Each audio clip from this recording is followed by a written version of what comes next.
Hello friends, welcome back to Gem vlog and cooking. So guys, आज हम लोग बनाने वाले हैं simple and tasty breakfast recipe. So friends, आज हम लोग बनाने वाले हैं tasty and yummy upma. So guys, आज मैं आपको परफेक्ट तरीका बताऊंगी जिससे आप अपने उपमा की रेसिपी रेडी कर सकते हैं। बहुत ही सिंपल तरीका होने वाला है। सो चलिए स्टार्ट करते हैं। सो गाइस, उपमा बनाने के लिए यहाँ पे देखिए मैंने गाजर ले लिया है, थोड़ा यहाँ पे मैंने प्याज ले लिए हैं, टमाटर, शिमला मिर्च, मटर और हरी मिर्च ले लिया। आप चाहे तो दूसरे वेजिटेबल्स भी यूज़ कर सकते हैं आपके पास जो हो। अब यहाँ पे देखिए मैंने कड़ी पत्ता ले लिया है, उड़द दाल ले लिया है, थोड़ा मूंगफली के दाने और काजू ले लिया। आप चाहे तो चना दाल भी यूज़ कर सकते हैं। सो गाइस, चलिए हम लोग हमारे उपमा की रेसिपी स्टार्ट करते हैं। उपमा बनाने के लिए यहाँ पे मैंने एक पैन ले लिया है जिसमें हम लोग 1 टीस्पून घी ऐड कर लेंगे। आप चाहे तो इसमें देसी घी भी ऐड कर सकते हैं। यहाँ पे मैं इसे मेल्ट होने दूंगी। उसके बाद हमें देखिए इसमें 1 कप रवा ऐड कर लेना है जिसे हम लोग सूजी भी बोलते हैं। अब हम लोग देखिए इसे अच्छी तरह से सेक लेंगे। सो फ्रेंड्स, यहाँ पे मैंने जो हमारा रवा है उसे सेकने के लिए घी का इस्तेमाल किया है। आप चाहे तो तेल का इस्तेमाल भी कर सकते हैं। घी का इस्तेमाल करने से जो हमारा रवा है उसका टेस्ट और भी इंक्रीज़ हो जाता है और जो हमारा उपमा है वो टेस्टी एंड यम्मी रेडी होता है।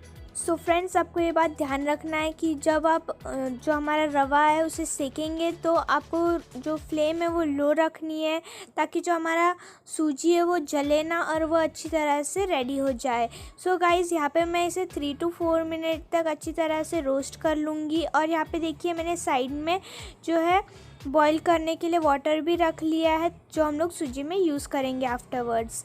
अब यहाँ देखिए जो हमारा सूजी है वो अच्छी तरह से यहाँ पे आप देख सकते हैं भुन गया है और जो इसका कलर भी है वो बहुत ही अच्छा कलर आ गया है इसमें। यहाँ पे आप देख सकते हैं। अब हम इसे ज़्यादा नहीं सेकेंगे और बाउल में निकाल लेंगे।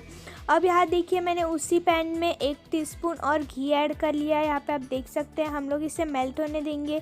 जैसे ही हमारा घी जो है वो मेल्ट हो जाए, हम लोगों को देखिए इसमें काजू ऐड कर लेना है और हम लोग देखिए काजू को लो फ्लेम में फ्राई कर लेंगे, रोस्ट कर लेंगे। यहाँ पे देख सकते हैं आप, हमें इसे अच्छी तरह से रोस्ट कर लेना है। हमें इसे ज़्यादा भी रोस्ट नहीं करना है। अगर हम लोग इसे ज़्यादा रोस्ट कर लेंगे तो बाद में जब हम लोग उपमा में इसे ऐड करेंगे तो फिर इसका जो टेस्ट है वो अच्छा नहीं आएगा। सो यहाँ पे आप देख सकते हैं। अब मैं यहाँ पे देखिए जो हमारे मूंगफली के दाने हैं उन्हें भी लो फ्लेम में यहाँ पे देखिए मैं सेक लूँगी और यहाँ पे आप देख सकते हैं मैं इसे 1 to 2 मिनट्स तक रोस्ट कर लूँगी लो फ्लेम में। और यहाँ पे आप देख सकते हैं हमारे जो मूंगफली है वो अच्छी तरह से रोस्ट हो गए हैं। अब यहाँ पे देखिए हम लोग इसमें उड़द दाल को भी रोस्ट कर लेंगे। यहाँ पे आप देख सकते हैं मैं इसे रोस्ट कर रही हूँ।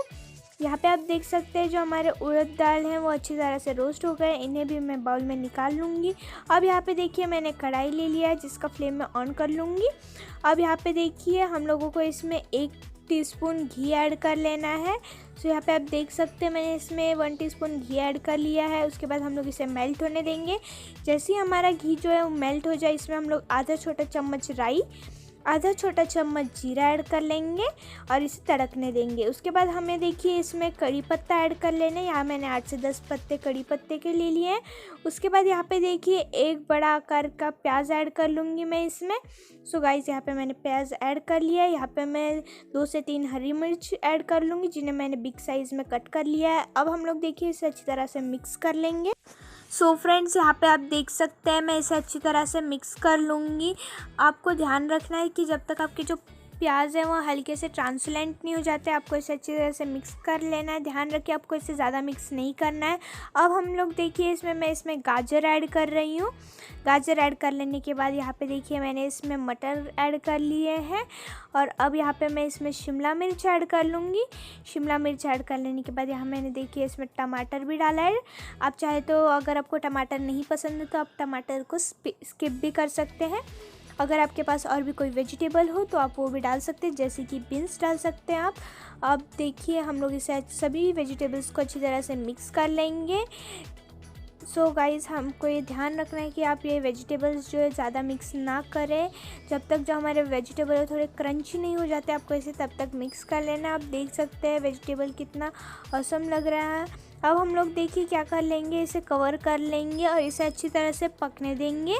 सो यहाँ पे देखिए मैंने इसे 5 मिनट तक अच्छी तरह से पकने दिया है। सो यहाँ पे आप देख सकते हैं जो हमारा वेजिटेबल्स है वो 5 मिनट तक अच्छी तरह से पक जाए, उसके बाद हम लोग इसे ओपन करेंगे। यहाँ पे आप देख सकते हैं कितना यमी दिख रहा है गाइस।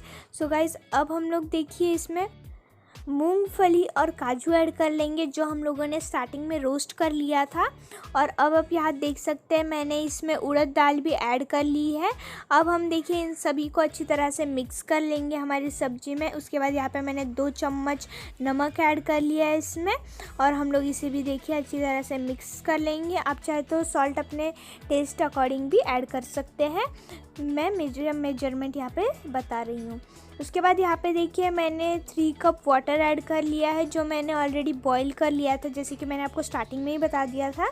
अब हम लोग देखिए इसे थोड़ा सा मिक्स कर लेंगे। उसके बाद हम लोग इसे लीड की हेल्प से कवर कर लेंगे। कवर कर लेने के बाद हमें इसे अच्छी तरह से कुक कर लेना है।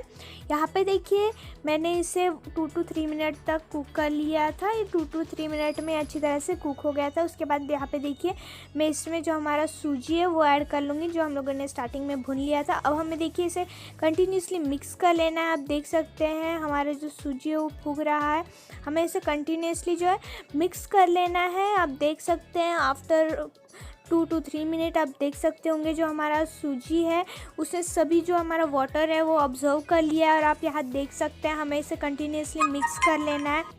सो गाइज़ अब आप इसे लीड के हेल्प से क्लोज़ करके भी कुक कर सकते हैं फॉर 3 to 2 मिनट्स, ताकि जो हमारा उपमा है वो डिलीशियस रेडी हो जाए और अच्छी तरह से कुक हो जाए।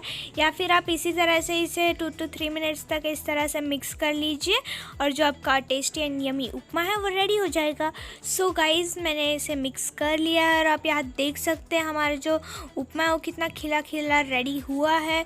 सो गाइज़ आई होप आपको रेसिपी ज़रूर पसंद आई होगी। अगर आपको रेसिपी पसंद आई हो तो इसे लाइक ज़रूर करिएगा, कमेंट करके बताइए कि आपको रेसिपी कैसी लगी।